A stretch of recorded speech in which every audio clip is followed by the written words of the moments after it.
সংস্কৃত ভাষাটা এই যে ডেলি ল্যাঙ্গুয়েজে মানে প্রতিদিনের যে কথাবার্তার মধ্যে থাকা, এইটা কোন সময় অবধি ছিল? বৈদিক সংস্কৃতটা কিন্তু ঠিক এখন যে ক্লাসিক্যাল সংস্কৃত তার মতো নয়। রামায়ণ মহাভারত যে সংস্কৃত ভাষায় লেখা হয়েছে সেটাকে আমরা বলি ক্লাসিক্যাল। বেদটা হচ্ছে আরো পুরনো, আরো আর্কাইক। আমি হয়তো একটা দুটো শব্দ ধরতে পারবো, কিন্তু সব ধরতে পারবো না। তার কারণ হচ্ছে শব্দগুলোর রুট হারিয়ে গেছে। তাহলে আমরা বেদ বুঝছি কি করে? বেদকে বোঝার জন্য কিন্তু একটা সায়েন্স তৈরি হয়েছিল।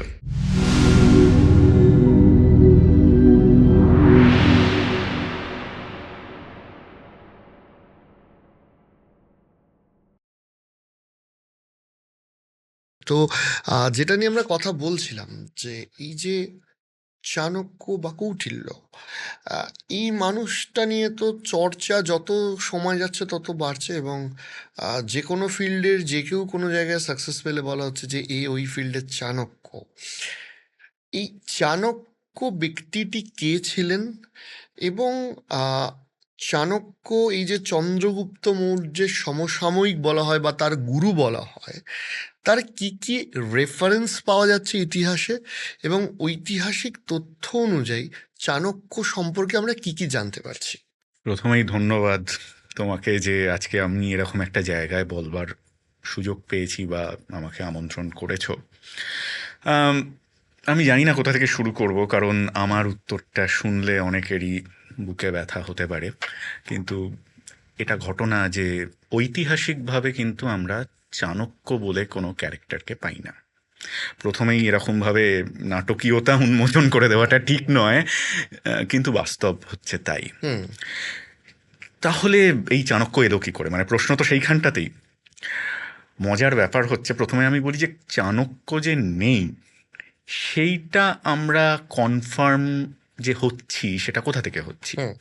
গ্রিক দূত মেগাস্থেনিস তিনি এসেছিলেন মৌর্য সাম্রাজ্যে, যখন চন্দ্রগুপ্ত মৌর্য পাটলিপুত্রে তিনি এসেছিলেন, সমসাময়িক। সমসাময়িক।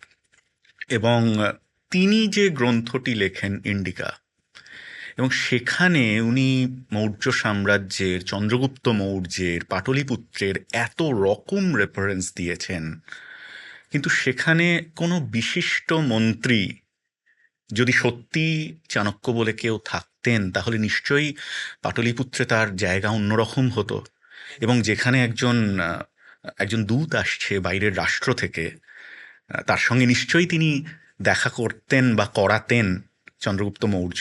তাই এত রকম ডিটেল ইনফরমেশন আমরা মেগাস্থেনিসের লেখা থেকে পাচ্ছি, কিন্তু সেখানে চাণক্য বলে বা বিশেষ কোনো মন্ত্রীর রেফারেন্স কিন্তু আমরা পাচ্ছি না।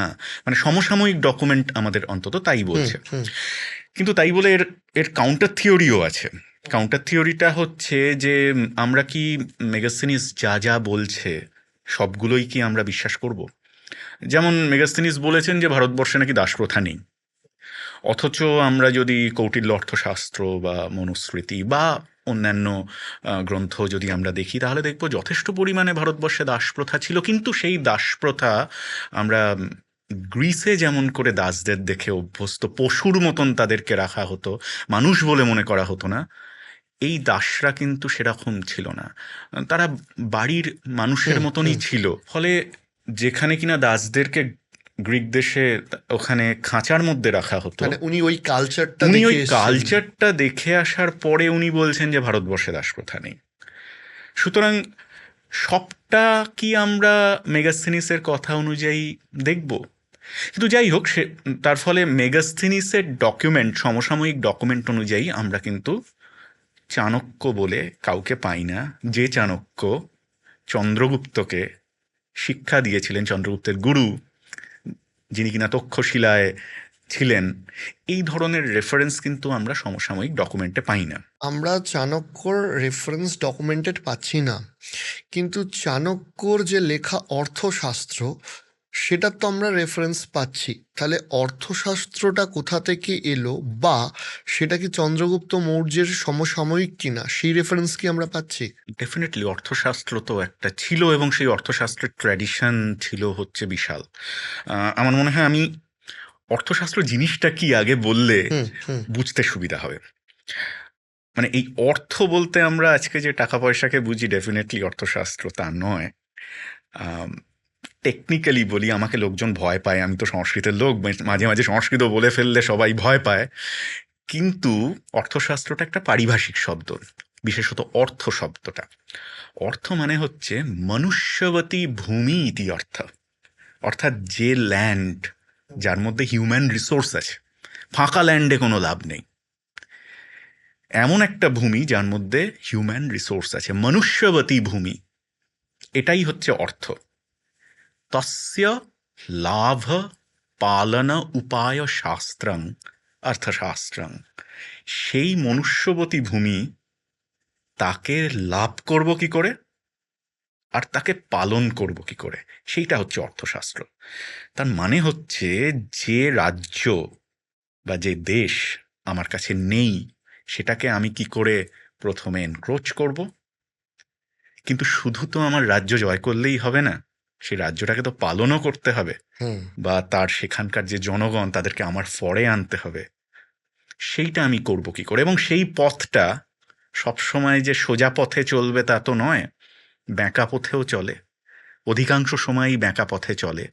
তাই অর্থশাস্ত্র হলো এমন একটা শাস্ত্র যেটা যেন তেন প্রকারেণ একটা জায়গাকে কি করে আমি লাভ করব এবং সেটাকে কি করে আমি পালন করব সেই নিয়ে আলোচনা করা হয়েছে।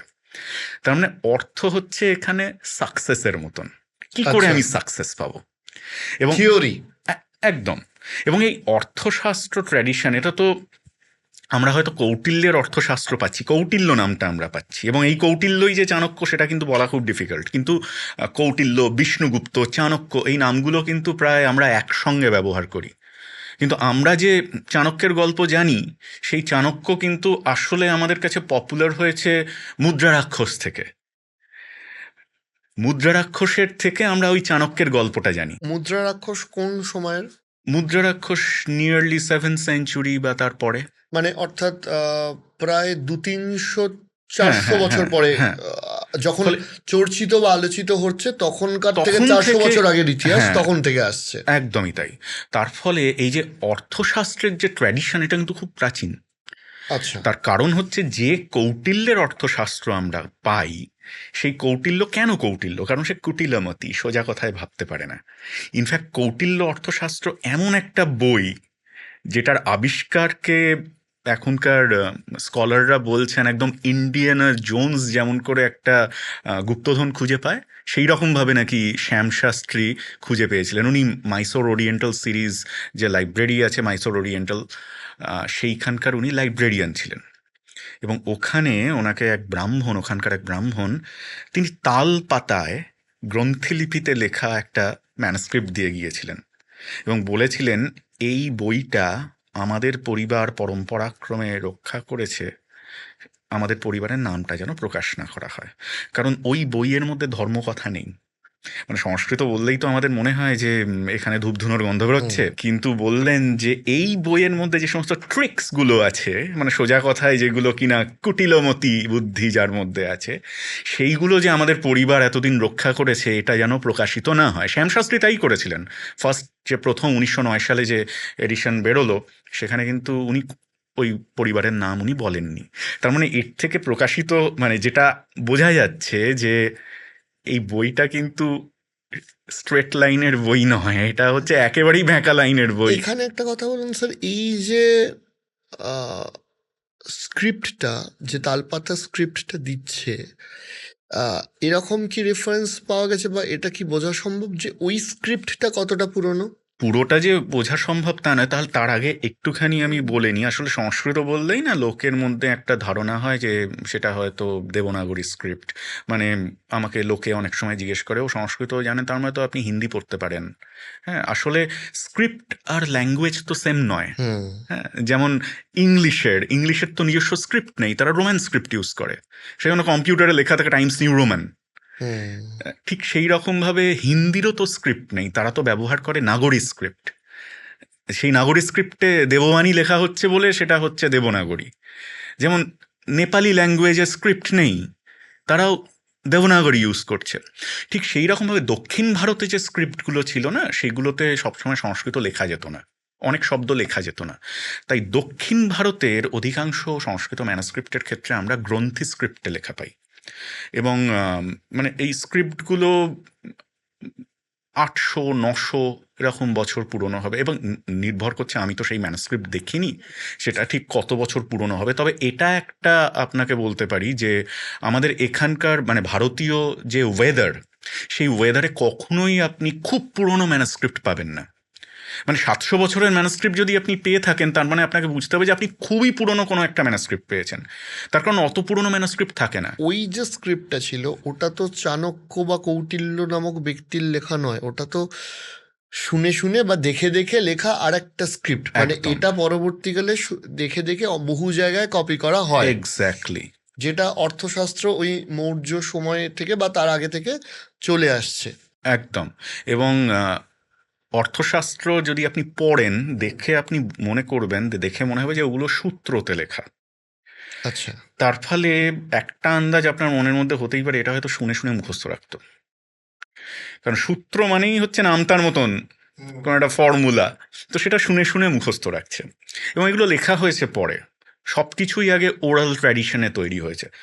তো আবার স্কলাররা বলছেন যে সবটা যে মৌর্য সাম্রাজ্যের আমলে, মানে 6th সেঞ্চুরি বা 4th সেঞ্চুরিতে সবটা লেখা হয়েছে তা নয়, কিছু কিছু পোর্শন পরবর্তীকালেও লেখা হয়েছে, ফলে তার মধ্যে অনেক লেয়ার আছে।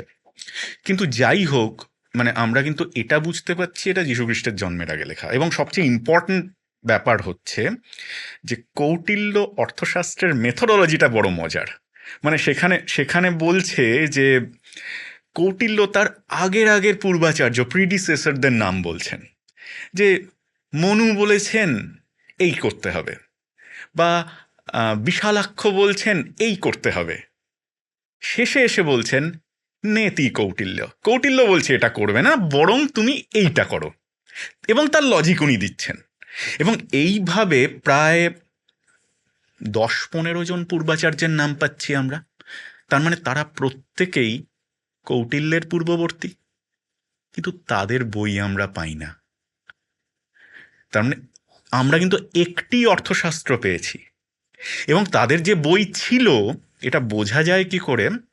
মহাভারতের শান্তি পর্ব, যেখানে ভীষ্ম সরসজ্জায় আসে, কুরুক্ষেত্রের যুদ্ধ শেষ হয়েছে, কৃষ্ণ নতুন রাজা যে হচ্ছেন যুধিষ্ঠির, তাকে নিয়ে গিয়েছেন ভীষ্মের কাছে উপদেশ শোনাতে। ভীষ্ম তখন সরসজ্জায়, এবং বলছে যে এত বড় প্রাজ্ঞ রাজনীতিবিদ যে 2-3 জেনারেশন জুড়ে মানে কুরুবংশ সিংহাসন সামলেছেন, তো তার কাছ থেকে উপদেশ নিয়ে আসাটা উচিত। সেইখানে উনি একটা দীর্ঘ রাজনীতি নিয়ে আলোচনা করেছেন, এবং সেখানে উনি আলাদা আলাদা করে বিভিন্ন রাজনীতিবিদদের নাম উল্লেখ করে করে উনি রাজনীতির কথা বলেছেন। আচ্ছা। এবং সেইখানের নামগুলোর সঙ্গে অর্থশাস্ত্রের নামগুলো আমরা কমন পাই। তার ফলে এটা কনফার্ম যে অর্থশাস্ত্র ট্র্যাডিশন একটা দীর্ঘদিন ধরে চলেছে, কিন্তু আমাদের হাতে আছে কেবল কৌটিল্য অর্থশাস্ত্র।